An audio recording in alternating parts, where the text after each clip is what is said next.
C'est cool, j'ai hâte d'être à la course, quoi. Ouais, Hambourg, c'est vrai que c'est une course, je crois que depuis 2007, ils sont sur le circuit. C'était l'époque où c'était encore le championnat du monde course d'un jour. Et depuis 2007, donc sur 12 éditions, j'ai dû en faire, je pense, 10, 9 ou 10. Donc c'est vrai que je connais bien le parcours, même s'il a un tout petit peu changé. Mais grosso modo, je connais vraiment les lieux, je suis vraiment imprégné des lieux, je sais comment ça fonctionne. C'est une course qui est ultra rapide. On a des temps à pied à chaque fois qui sont très proches des 14 minutes. Donc ouais, non, c'est une belle course, j'aime bien l'ambiance ici. Je pense qu'en plus, ils annoncent de la pluie et moi j'aime bien ça quand ça rend un peu le vélo technique. Donc non, c'est cool, on va avoir une belle course et c'est bien pour tout le monde, je pense.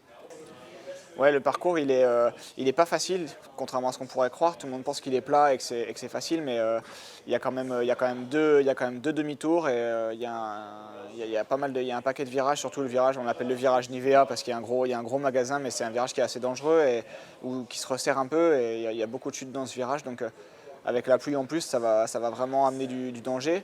Maintenant, bon, voilà, je me suis équipé en conséquence. Les choix de pneumatiques, les pressions, je les connais parce que d'expérience maintenant, je sais ce que j'ai besoin de faire. Et on verra, je pense qu'il y en a qui sont encore un peu sous pression parce qu'ils ne savent pas trop quoi mettre comme pneumatique, comme roue, etc. Et moi, c'est déjà assez clair dans ma tête, donc j'ai pas de stress là-dessus, quoi. On a une belle course vraiment. Après, la semaine dernière, il y a eu la course à Montréal déjà, où beaucoup ont couru. Et beaucoup n'ont pas couru aussi. Il y avait 5 athlètes du top 10 qui manquaient la semaine dernière. Mais bon, certains ont fait le voyage, mes concurrents directs ont fait le voyage. Henri Scoman, Fernando Alarzar, Javier Gomez, ils sont tous allés là-bas. Et pour la plupart d'entre eux, ça n'a pas très bien marché. Donc moi, je regardais ça depuis Font-Romeu et j'étais assez satisfait d'avoir fait ce choix, de rester chez moi, d'économiser un voyage et de rester une semaine de plus en altitude.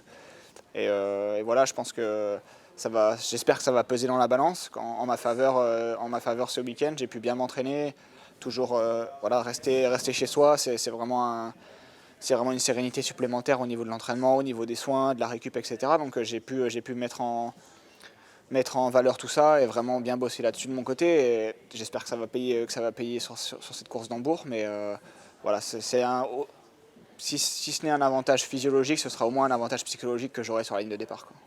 Ouais, exactement.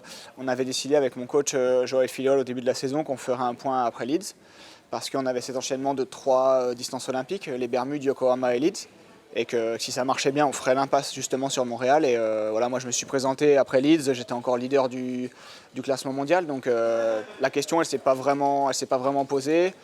On s'est de suite décidé à ne pas aller à Montréal. On a quand même joué un peu le poker menteur en me laissant sur la start list jusqu'au lundi parce qu'on faisait s'inscrire le lundi à 13h et on a quand même joué un peu poker menteur jusqu'au bout.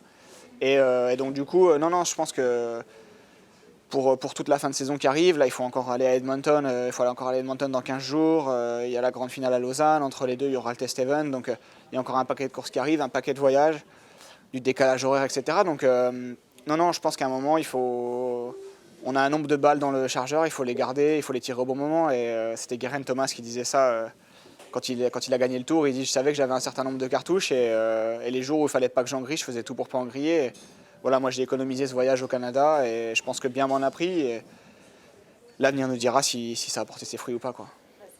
Ouais, le relais mix, on est une nation qui est très forte. On va pas se cacher qu'on est les favoris, autant pour un titre mondial que pour un titre olympique. Donc voilà, on avance avec nos cartes. On a la chance d'avoir plusieurs cartes en main. On va pas dire qu'on a un 5e as, mais en tout cas, on a un bon jeu et on saura faire avec les éléments. On connaît nos forces et nos faiblesses, mais je pense qu'on est bien équipé pour aller jouer ce titre et tout le monde a envie déjà de faire partie de l'équipe et de ramener la médaille d'or à la maison.